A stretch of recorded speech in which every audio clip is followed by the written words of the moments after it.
Vamos aproveitar este final de temporada em que não está acontecendo nada no tênis para analisar o desempenho na temporada 2024 dos nossos principais jogadores.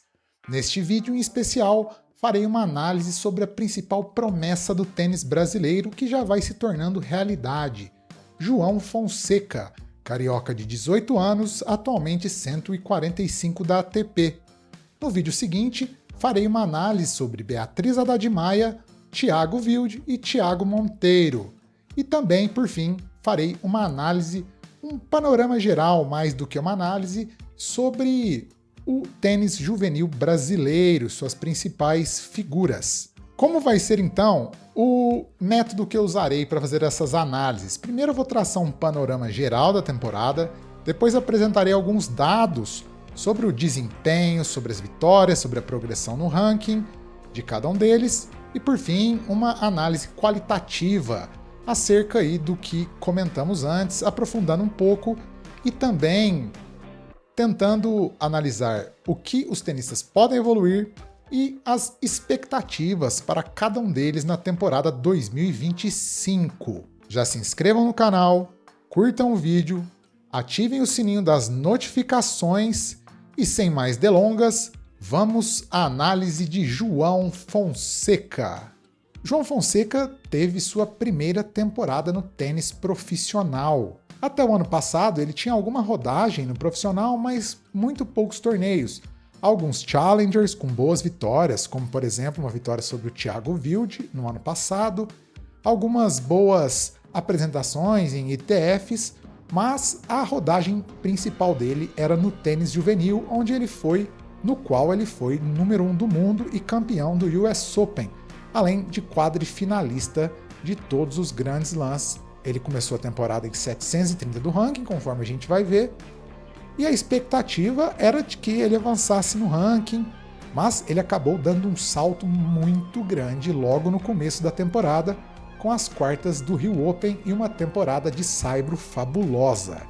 Depois ele se arriscou nas outras quadras, na grama, na quadra rápida dos Estados Unidos e na quadra dura indoor, numa tentativa, numa expectativa da equipe dele de não só subir de qualquer jeito no ranking, mas ter uma rodagem para o João em todos os tipos de superfície, porque eles partem do pressuposto, e um pressuposto correto, que o João é um candidato a grande jogador, e grandes jogadores devem saber jogar em todas as quadras.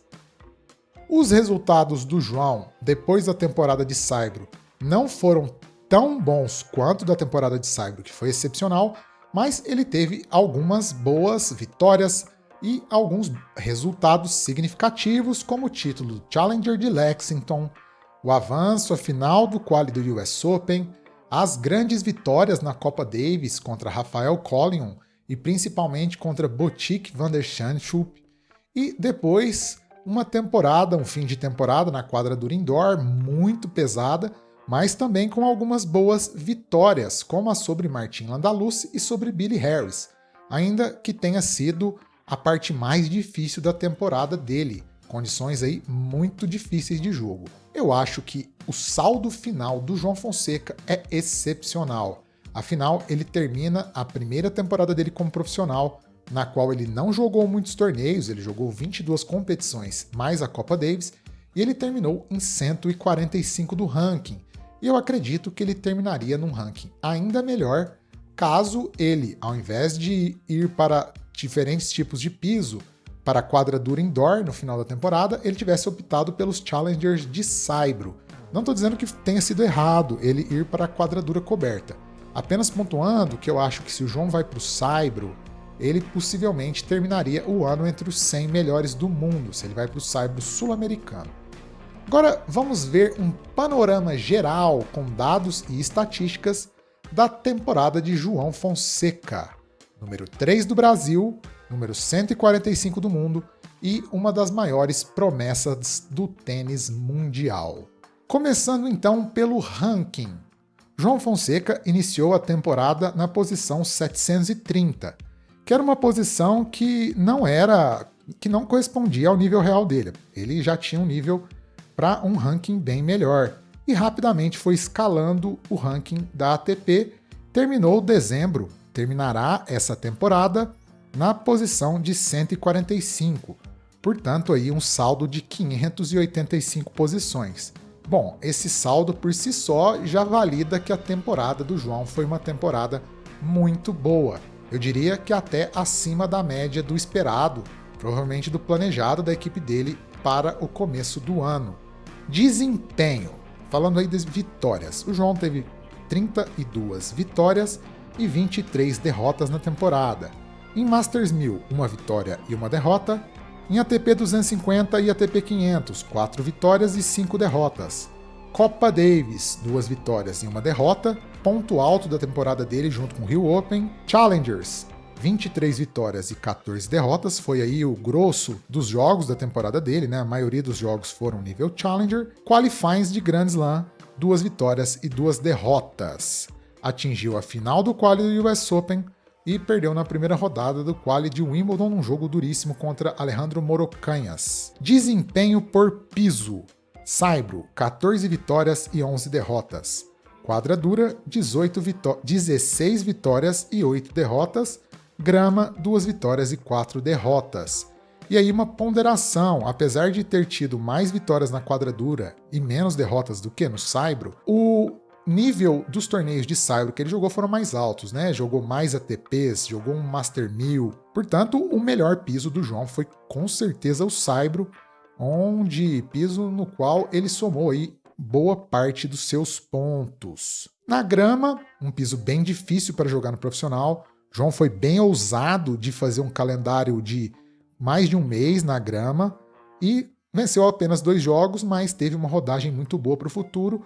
O João tem futuro nesse piso, fez uma boa temporada no juvenil na grama, venceu um torneio grande juvenil na grama e foi até as quartas de Wimbledon, isso em 2023. Desempenho por situação. Em jogos de 2 sets, 21 vitórias e 10 derrotas. Jogos de 3 sets, 11 vitórias e 13 derrotas.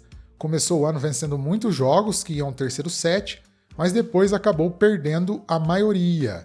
E aí o saldo dele acabou sendo negativo, e eu acho que muito disso em função do João ainda não ser um tenista que está maduro fisicamente para suportar jogos longos.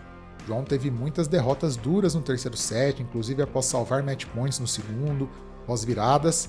Aí um ponto a evoluir do João. Preparo físico, algo que a equipe dele está cuidando muito bem. Após perder o primeiro set, 6 vitórias e 19 derrotas, número que dá para melhorar também. Após vencer o primeiro set, 26 vitórias e 4 derrotas, números excelentes. É muito difícil virar jogo do João, esse número comprova isso. Melhores resultados. Quartas no ATP 500 do Rio Open. Quartas no ATP 250 de Bucareste. Segunda rodada no Masters 1000 de Madrid. Final no quali do US Open. Campeão no Challenger de Lexington na quadradura. Vice do Challenger de Assunção no saibro. Semifinal do Challenger de Lyon na quadradura, o último torneio da temporada do João. Semifinal do Challenger de Buenos Aires no saibro, primeiro torneio do João na temporada. E as 2 vitórias na Copa Davis também foram significativas. Principais vitórias do João no ano: Arthur Fils, 36 do ranking no Rio Open, Lorenzo Sonego, 51 em Bucareste, Botic van der Zandschulp na Copa Davis, na quadradura coberta, Alex Michelsen, 70 em Madrid, no saibro, Christian Garin, 88, Rio Open, saibro, Harold Mayot, 109, Challenger de Madrid, saibro, Lucas Klein, 110, quali do US Open quadradura, Damir Dzumhur, 111, Challenger de Nottingham, na grama, Billy Harris, 112, Challenger de Brest, na quadradura coberta, Camille Maishak, 115, também em Brest, e Gabriel Diallo, 148, no Challenger de Lexington. E esse jogo, para mim, foi um dos grandes jogos do João na temporada. Gabriel Diallo, que atualmente é top 100 da ATP, e uma belíssima apresentação. Aliás, o Challenger de Lexington foi um torneio em que o João apresentou um altíssimo nível. Agora, uma análise qualitativa mais aprofundada. João mostrou extremo potencial. João mostrou que tem condições de ser um jogador hiper completo, um jogador com todos os golpes, um jogador com transição pelas zonas da quadra, jogador que pode ser rápido, jogador, acima de tudo, explosivo e agressivo. Eu acho que esse saldo técnico do João, muito alto. Porém, é muito dispar, é muito ainda há um grande intervalo entre a qualidade do jogo do João no Saibro e nas demais quadras. O potencial do João para jogar em todas as quadras é o mesmo, mas hoje no Saibro ele consegue apresentar um nível mais alto, principalmente porque o Saibro dá tempo para ele reagir melhor às bolas, dá tempo para ele se preparar e atacar, e também é um piso no qual o João se movimenta melhor. E por fim, é um piso em que o João faz a transição entre as zonas da quadra, entre a defesa e o ataque, entre o contra-ataque e o ataque, entre o ataque e a defesa, né, entre o fundo e dentro da quadra até a rede, com mais fluidez. Aí, um ponto que o João certamente precisa evoluir, e é por isso que ele foi jogar em todos os pisos. O João ainda precisa se adequar no jogo profissional às quadras fora do Saibro. Então, aí essa estratégia da equipe dele de priorizar outras quadras a partir de abril, a partir de maio, se mostra acertada, a gente tendo em vista essa diferença de desempenho do João no Saibro para os outros pisos. Acredito que é certo que o João vai ter grandes resultados no Saibro, mas precisa trabalhar para ter os mesmos resultados nos outros pisos. Algo que, claro, vem com o tempo, afinal o João tem 18 anos de idade. Outro ponto aí que eu já havia ressaltado, que o João precisa trabalhar, está trabalhando, tem que continuar trabalhando, é o físico. O João ainda não tem maturidade física, ele ainda não tem um físico à altura do seu jogo. O João às vezes cansa durante os jogos, durante os campeonatos. Então, o João vai precisar trabalhar muito o físico dele, algo natural para a idade. Aqui às vezes a gente quer comparar o físico do João com o físico dos tenistas do mesmo porte dele com os 18 anos, né? Como eram, por exemplo, Carlos Alcaraz, Jannik Sinner, até o próprio Lorenzo Musetti, Arthur Fils, que aos 18, 19 anos já estavam prontos fisicamente. O Sinner menos, né? Eu acho que o Sinner é uma comparação mais real com o João em termos de físico na mesma idade. Por fim, aí uma questão que o João tem que trabalhar é a maturidade tática. Algo que ele evoluiu muito nessa temporada, muito mesmo, mas que tem que prosseguir maturando essa parte para calibrar bem a preparação dos pontos, ir para as bolas na hora certa. Ele tem ficado cada vez melhor nisso, mas ainda há margem para evoluir. O João, como disse um amigo meu no Rio Open, o Ricardo Bernardes, ele pontuou muito bem. Ele disse, o que o João precisa melhorar para ser competitivo? Nada, com o que ele tem ele já é competitivo. O que o João pode melhorar? Tudo. O João tem margem de melhora em tudo. E por fim, acho que o saque está evoluindo, precisa continuar evoluindo. Potencial do João é infinito, né? O potencial do João não tem limite. Então quando a gente fala aí do que o João precisa melhorar, ele pode melhorar em tudo.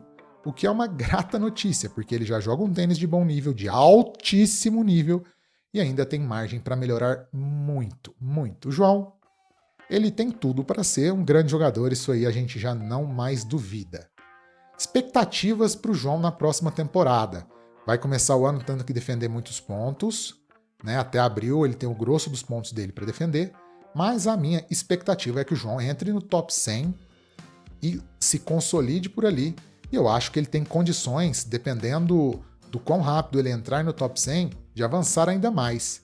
Eu acho que o João ele pode sonhar, depois de entrar no top 100, até um top 50. 19 anos, vai estar mais maduro fisicamente, vai fazer uma temporada mais pragmática, creio eu, em termos de quadra, né? Vai buscar mais os pontos, né? Não vai ser uma temporada de aprendizado como foi a temporada de 2024. Afinal, o João ainda era juvenil nessa temporada. O ano que vem o João é 100% profissional em termos de idade. Então acho que vai ser uma temporada mais pragmática em termos de piso, em termos de calendário. Então eu acho que a soma disso com a evolução natural do João podem levá-lo até o top 50 ou nas proximidades do top 50. Eu não me assustaria. para quem subiu 585 posições numa temporada, dá para sonhar em continuar subindo bastante na próxima. Esse, então, foi a minha avaliação sobre a temporada de João Fonseca, que ainda vai ter um torneio em 2024, Next Gen ATP Finals, torneio aí dos principais jogadores sub-20 do mundo. Mas é um torneio que já conta para a temporada seguinte, a final já está colada no final do ano, 18 a 22 de dezembro, tanto que na semana seguinte o João vai para o Challenger de Canberra, na Austrália, que começa dia 29 e 30 de dezembro. Então, torneio para a próxima temporada, pelo menos na minha cabeça. Então, é isso aí, pessoal. Digam nos comentários o que vocês acharam da temporada 2024 do João, sobre quais as expectativas vocês têm para a temporada dele em 2025 e também sugiram aí mais temas de vídeos que vocês querem ver aí neste final de temporada. Curtam o vídeo, se inscrevam no canal, ativem o sininho das notificações, hypem o vídeo e nos vemos no Next Gen ATP Finals, que começa no dia 18 de dezembro. Um grande abraço para todo mundo e valeu!